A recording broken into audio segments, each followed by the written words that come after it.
Jangan lupa subscribe YouTube channel Metro TV News dan jangan lupa nyalakan notifikasinya.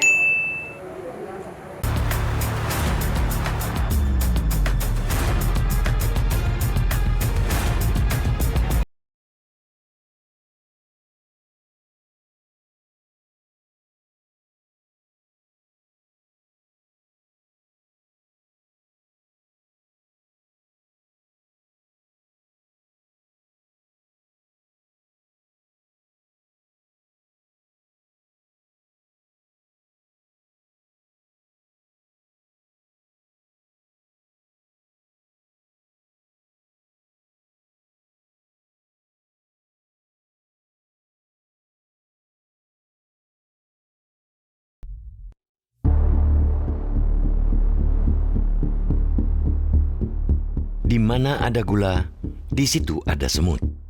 Dalam kehidupan sehari-hari, fenomena ini memang nyata adanya. Tapi kalau kita bicara soal anggaran atau proyek lain lagi ceritanya, di mana ada bau-bau fulus, disitulah para oknum pencoleng bercokol. Anggaran dan proyek dijadikan bancakan demi mengeruk keuntungan pribadi dan kelompoknya. Ya, mereka ini ibarat pengerat yang menggerogoti keuangan negara. Selalu mencari-cari kesempatan hingga tega mengambil keuntungan dari mereka yang berhak. Lembaga pendidikan, pesantren, dan masyarakat di pedesaan dijadikan santapan. Setidaknya itulah sebagian potret yang tergambar dari penyaluran dana hibah tahun 2020 di Jawa Timur. Pemerintah Provinsi Jawa Timur mengalokasikan belanja hibah yang jumlahnya cukup fantastis, mencapai 8,3 triliun rupiah di tahun 2020. Dalam 4 tahun terakhir sejak 2018, Pemprov Jawa Timur rata-rata menganggarkan belanja hibah di kisaran 8,3 triliun rupiah, mencapai 25% dari anggaran pendapatan dan belanja sekitar 32 triliun rupiah. Tim Realitas menelusuri penyaluran dana hibah Provinsi Jawa Timur tahun 2020 di Kabupaten Sumeneb, Madura. Kabupaten paling ujung di Pulau Madura ini memang turut kecipratan dana hibah tahun 2020. Dari data yang kami miliki, setidaknya ada 37 yayasan dan pesantren yang menerima kucuran dana hibah. Setiap lembaga menerima hibah dengan jumlah bervariasi, mulai dari 100 juta rupiah hingga 1,5 miliar rupiah. Melihat angka yang cukup fantastis tersebut, sudah tentu mengundang rasa penasaran tim Realitas. Apa benar realisasinya di lapangan sebesar nilai yang tertulis di atas kertas? Kami mendatangi Madrasah Ibtidaiyah Zaidatul Ulum di Desa Kambingan Barat, Kecamatan Lenteng. Lembaga pendidikan ini setara dengan jenjang sekolah dasar. Di sekolah ini terdapat 67 siswa yang terbagi ke dalam 6 kelas. Mereka adalah anak-anak dari lingkungan sekitar yayasan. Menurut data, yayasan ini menerima hibah 300 juta rupiah untuk pembangunan ruang kelas baru. Namun faktanya di lapangan lancung belaka. Kontraktor justru hanya melakukan renovasi ruang kelas yang sebelumnya sudah dibangun oleh pihak yayasan.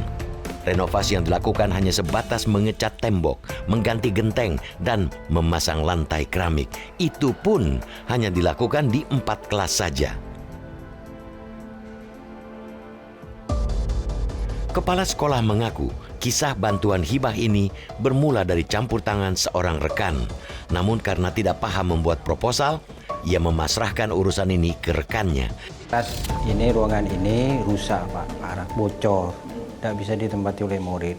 Ada bantuan, disuruh buat proposal, saya tidak ngerti tentang proposalnya. Dia mau dibikinkan untuk proposalnya, untuk dana hibah.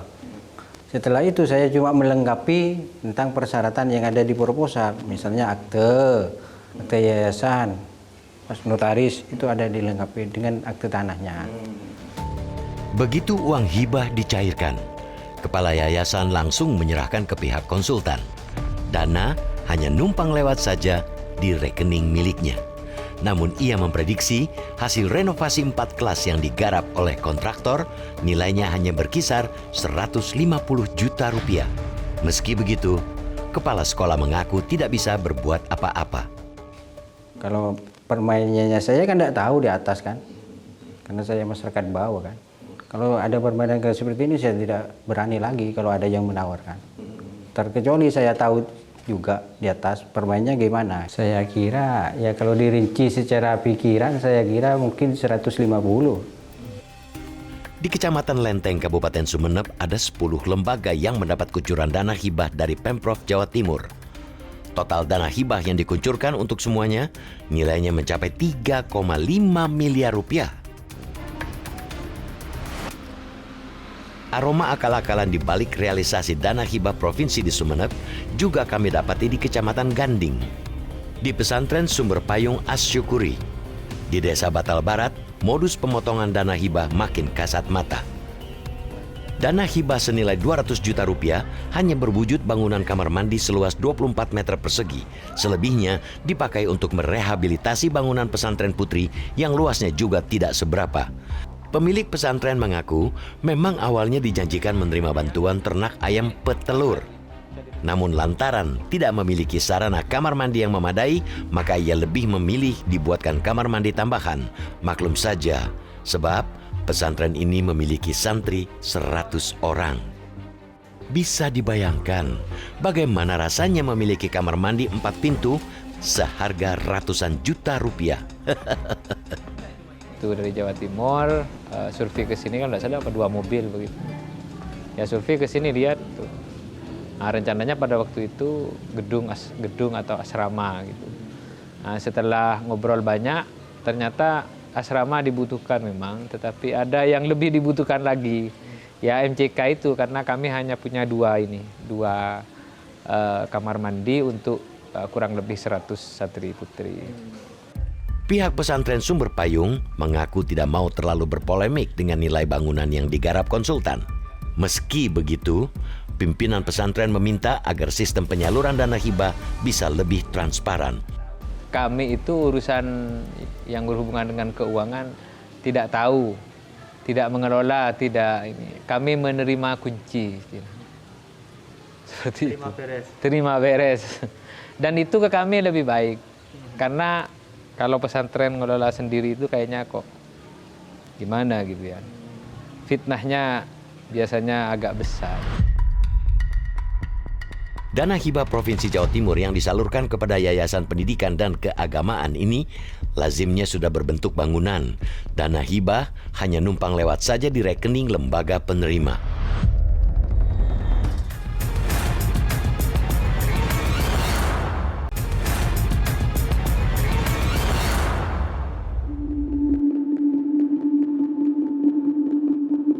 Penyaluran dana hibah Pemprov Jawa Timur di Kabupaten Sumeneb ada beberapa lembaga yang mendapatkan nilai jumbo. Tidak tanggung-tanggung hingga miliaran rupiah.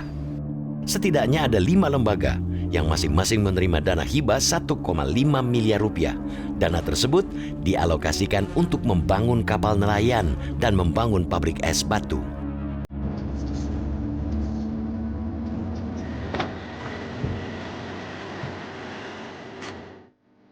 Pondok Pesantren Nurul Jadid di Kecamatan Pasongsongan adalah salah satu penerima dana hibah untuk pengadaan kapal nelayan. Saat ini ada 54 orang santri anak-anak yang sedang menimba ilmu di pesantren ini. Mereka adalah anak-anak dari warga sekitar. Itu kesejahteraan pekerja dan pemeliharaan kapal. Hingga memasuki bulan ke-8 tahun 2021, kapal nelayan yang dimaksud belum juga mendatangkan hasil. Informasi yang kami terima, kapal berkapasitas mesin 30 gross ton tersebut sudah dibuat sejak Mei 2020 dan di bulan Mei tahun ini sudah mengantongi izin dari Kementerian Kelautan dan Perikanan. Misalnya dalam 3 bulan kita dapat 1 juta gitu. Itu ada hitung-hitungannya gitu, Pak? Masih belum. Karena ya alhamdulillah katanya sudah dapat ikan meskipun tidak sesuai dengan harapan lah masih karena cuacanya sekarang kan ekstrim. Pengakuan ketua pesantren, ia sengaja memilih hibah pengadaan kapal karena ada perputaran uang yang dihasilkan. Anehnya, pengoperasian kapal yang katanya menjanjikan ini justru dikelola oleh pihak lain. Ponpes Nurul Jadid dijanjikan memperoleh keuntungan dengan sistem bagi hasil dari pihak penyewa kapal. Jadi keputusan kami setelah berunding dengan pihak yayasan, juga teman-teman guru, ustadz, itu lebih banyak setuju mengambil yang kapal. Karena kami punya laut, punya pantai desa kami. Meskipun pantainya tidak seproduktif nelayan-nelayan yang lain. Secara geografis, letak pesantren Nurul Jadid ini memang hanya berjarak 2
Ada dua, ada pabrik es, ada kapal.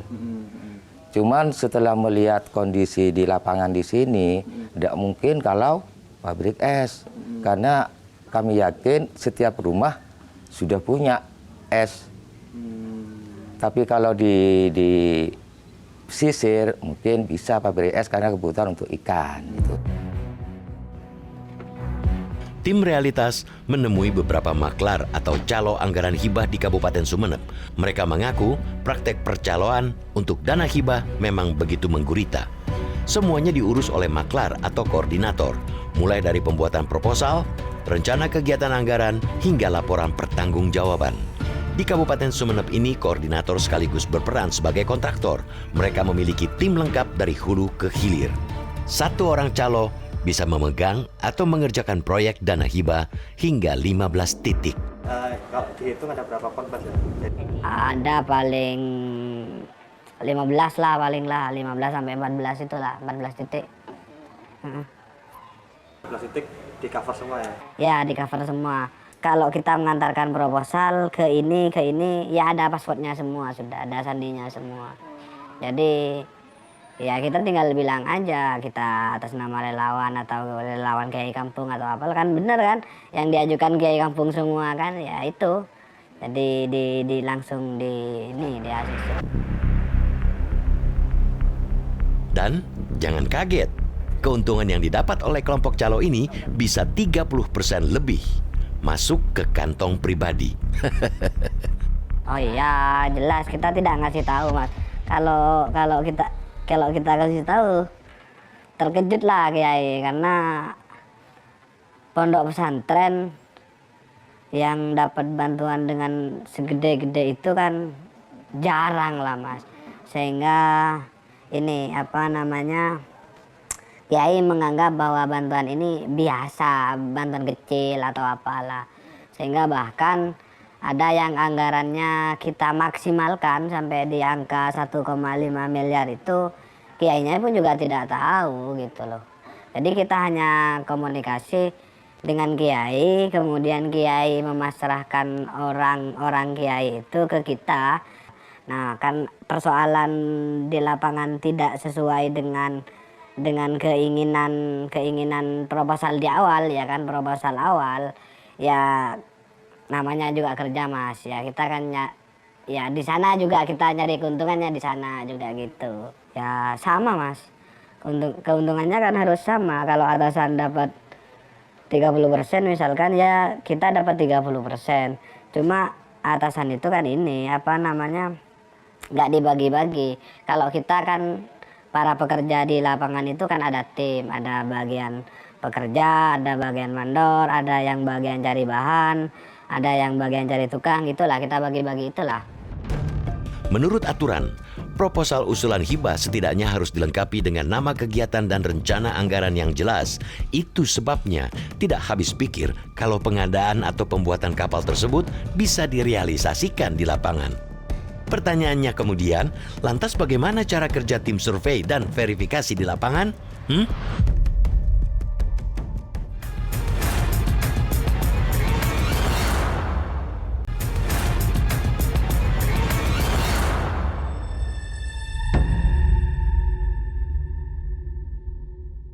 Anggaran belanja hingga Provinsi Jawa Timur sebenarnya sempat mendarat catatan merah dari Badan Pemeriksa Keuangan.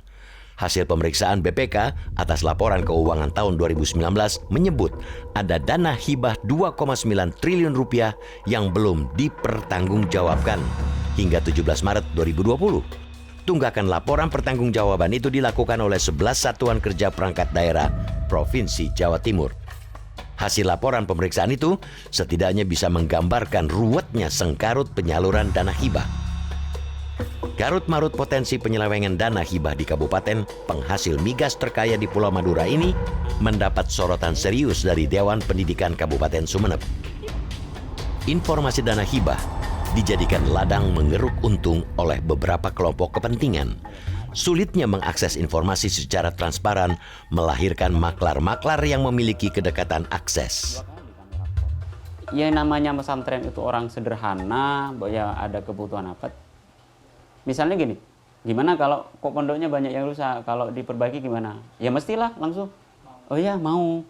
Ya tapi nanti tanda tangan lah, apa, stempel, ya gampang lah. Jadi peran pesantren itu akan seperti itu. Nah ini kadang modus yang dimainkan oleh orang-orang yang tanda petik yang menjadi maklar. Gitu.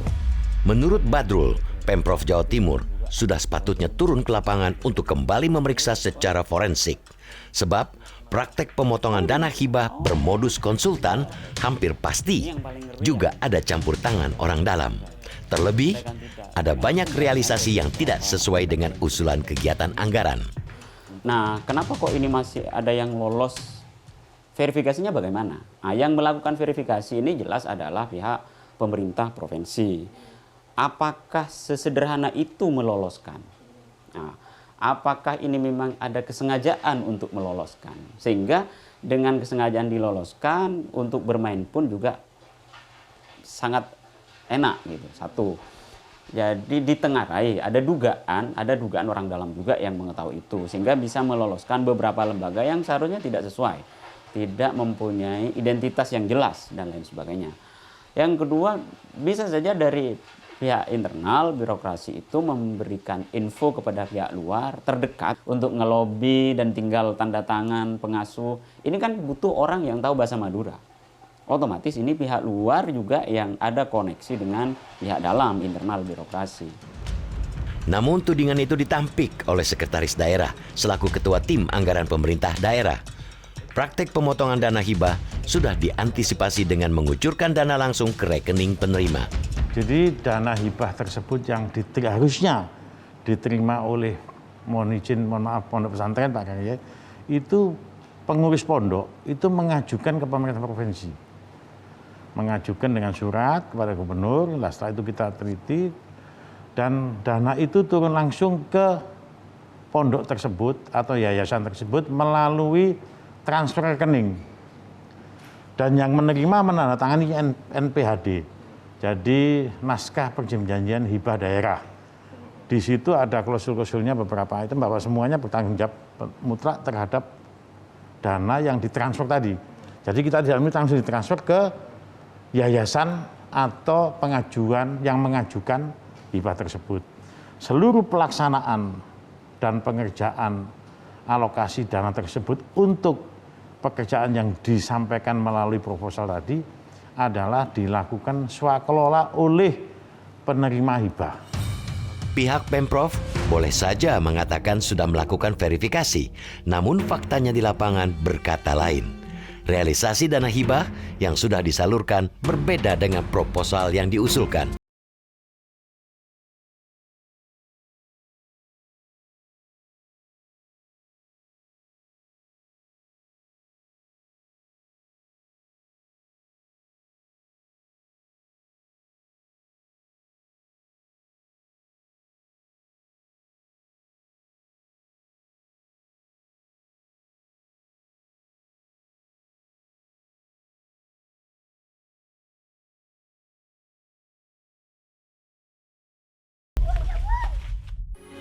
Metro TV